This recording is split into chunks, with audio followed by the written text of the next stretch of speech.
This video is going to explain how to fill out the residential purchase agreement. Please keep in mind, we're not going over any of the legalities or any of the details of the agreement. These videos are simply how to fill them out. Please come to ask a coach or reach out to your coaches for any questions. As with all our forms, there are additional forms attached to the purchase agreement, and they all start with the agency relationship. So when working with a buyer, you would have the buyer boxes checked. You would put in your buyer names, your brokerage here, your brokerage license number, your name, and your license number. Then we're going to move into the actual residential purchase agreement. Up here in the upper left, this is the date prepared. So please keep in mind, this does not matter what date you or your client sign it. The date prepared is simply the date that you're preparing this. Your buyer's names go here, the address for the property, the city and the county. It's in California, as well as the zip code, and please be sure to add the APN number. This can usually be found on the listing in the MLS, and the title company can also get that for you. Then when you come down here, you're going to put the listing brokerage name along with their license number, the listing agent name, their license number, your brokerage license number, your name, and your license number. Now, keep in mind, if the listing brokerage is different from your brokerage, then you would check seller boxes for them and buyer boxes for you. If the listing brokerage is also your brokerage, even if it's not you that has the listing, you would then check both the buyer and the seller boxes. Okay, moving into the meat of it, you're going to put your purchase price here. If it's an all cash offer, you would check this box, otherwise you don't. Close of escrow, you have two choices. You can put in a number of days, or you can check this box and put a specific date. Sometimes that's a good idea because then everybody knows the date that is the target. Keeping in mind that you do want to allow at least 30 days unless the lender has said you can do less. So if you're putting in a date and you're wanting a 30-day escrow, you're probably going to want to put this 35, 36 days out, obviously not on a weekend, preferably never on a Friday also, or the day before a holiday, or the last day of the month. You want to give yourself some cushion for closing to make sure. We never want to close on a Friday if at all possible. You can close on a Friday, but have your target date toward the middle of the week. This will allow for anything to go wrong in the 11th hour. You still have a day cushion or two so that your buyers can still move in over the weekend. Expiration of offer, automatically 3 days after it is submitted, unless you change it. There's really no reason to change this unless it's a hurried situation, but always communicate with the other side before doing that. This is your initial deposit amount or your earnest money deposit. This is usually anywhere from 1 to 3% of the purchase price. There's no definite rule on that. That's just a rule of thumb that we go by. Your buyer does have to have that into escrow within 3 business days after acceptance. Notice this is the only time the number of days on our forms is business days. Everything else is calendar days. Here you're going to put the loan amount. So in this example of $750,000, we're assuming it's conventional because nothing here is checked. So if they're putting 20% down, the loan amount will be 80% of the purchase price. And so that's what goes here. Should your buyer be using FHA, VA, or other type of financing, you would check one of the boxes here. Checking these 2 boxes is going to populate an additional form that you would fill in as well. This will do the math for you once these things in the top are filled out. Going down to the next page, if you're asking the seller for any credit, maybe credit toward closing costs, that would go here. This is not we're asking to have your buyer's agent's compensation to be paid for. That comes down here. Okay, additional seller credit terms, that's what you would write in here if there was anything else. again, not including buyer broker compensation. This is the box you check if that seller is being asked to pay your compensation as the agent, and then you would put the percentage that matches your buyer representation agreement here. Now, maybe you're only asking for them to pay half and your buyer has agreed to pay half, then you would put half of what's on there, and however else the math works out for what you're asking for. Okay, the next thing that you want to make sure you always fill out is this. They're either pre-qualified, pre-approved, or fully underwritten. Most of the time, they should be pre-approved. Pre-qualified is good, but pre-qualified means they're qualified if everything checks out that they said. Pre-approval means they've given the documentation to the lender and everything checks out, and now we're really good to go. So this is recommended, but you can only check this if that is the case. You should never write or submit an offer without at least one of these things applying, unless it's an all-cash offer, in which case you would attach proof of funds from whatever account they're using, and just be sure to black out any personal information. Okay. You don't need to change any of these days unless you are lessening them for whatever reason. You might lengthen them due to a circumstance, although that is very rare and doesn't make the offer quite as good as it might be otherwise. Please never remove the loan and appraisal contingencies without express permission of your buyer and their lender, and your buyer fully understanding that if they don't get the loan or it doesn't appraise, that they're still on the hook to follow through with this one way or another, or they could lose their deposit. So it's a good idea never to check these at time of offer.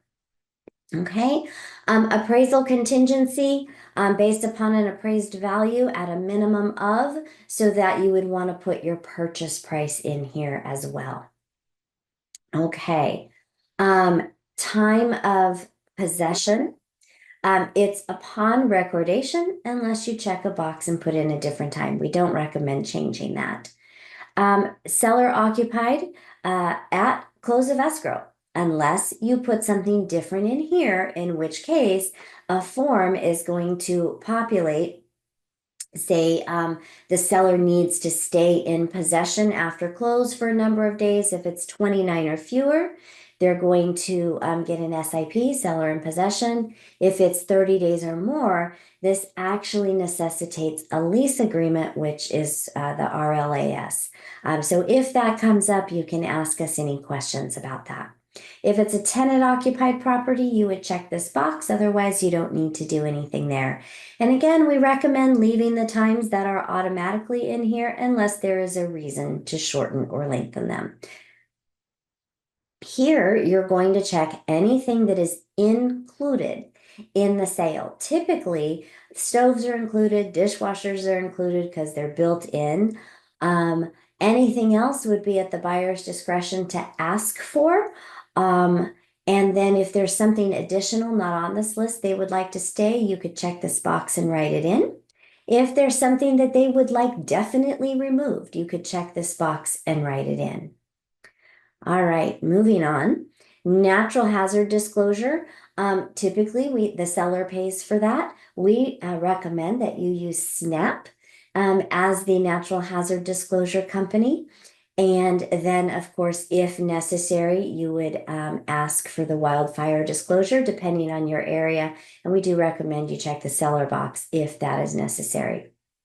Now, you may be asking the seller for a pest inspection or a roof inspection or something along those lines. You could write in whatever it is that you're asking and asking that the seller pay for it. If it's something that the buyer is going to pay for, you don't need to put it on here. The buyer can do any inspections that they wish to during their inspection period. So don't write anything on here unless you're asking the seller to pay for it. And if you're needing to write a really strong offer, the less you ask for, the better.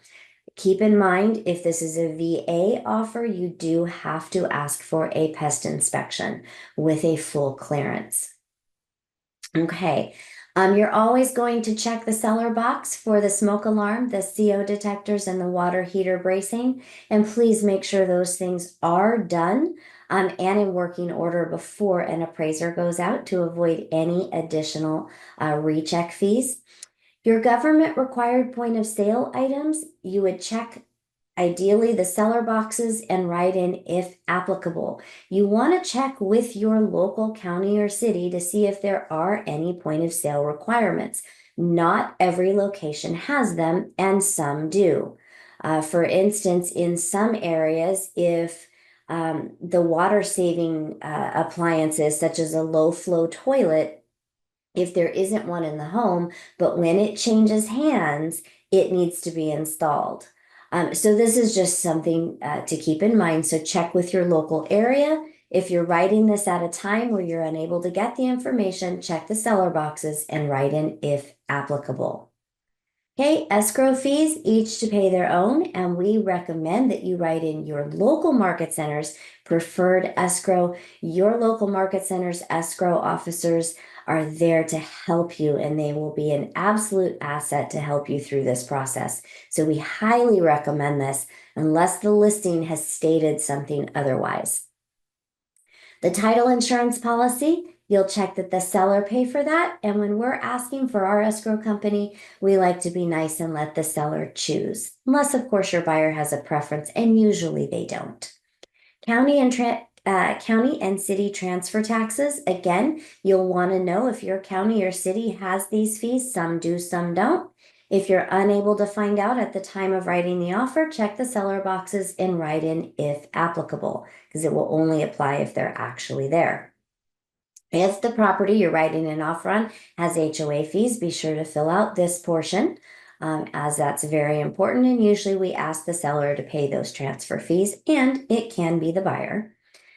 Anything else that you're asking for, maybe it has to do with solar or water softeners or anything else that has a fee attached to it that you're aware of, you can put here and ask the seller to pay for. Your home warranty, please be sure that you mark the appropriate box. If the buyer knows they want it and they're paying for it, you can check the buyer box. If you're asking the seller to pay for it, check the seller box. The buyer can also waive the home warranty. Just because they waive it doesn't mean they can't add it on later, but at the time of the offer, maybe they haven't decided, you can go ahead and mark that box. But please be sure to mark one of these three boxes, because these are instructions to escrow for who to order from and what to order. So you're going to want to put in the company, the amount, and the coverage that they want. You should always have an upgraded to include AC at a minimum. If the home has a pool, you might want to add the pool option. There's other options that can be added that you can check with your home warranty rep about, as well as see what your buyer wants. As far as other terms, this is where you're going to write in things like you're related to the buyer or the seller, or you can address anything not directly written into the RPA. There's very little that's put here. Usually it's something to do with being related. Okay. There's no reason most of the time to check anything additional here. Sometimes, depending on the situation, if it's a probate, if it's a manufactured home or a mobile home, you'll check that. So you'll check these if it actually applies to the actual property itself. Please never check the statewide buyer and seller advisory. There is no need to ever check this, because this is part of the disclosures that we get from the seller. And this is like a 14 or 16 page document. So there's no reason to have two of these floating around, even electronically. Okay. As far as filling things out, that is basically it. And we're going to go down to the bottom to show you just a couple more things to make sure that you have these filled out properly.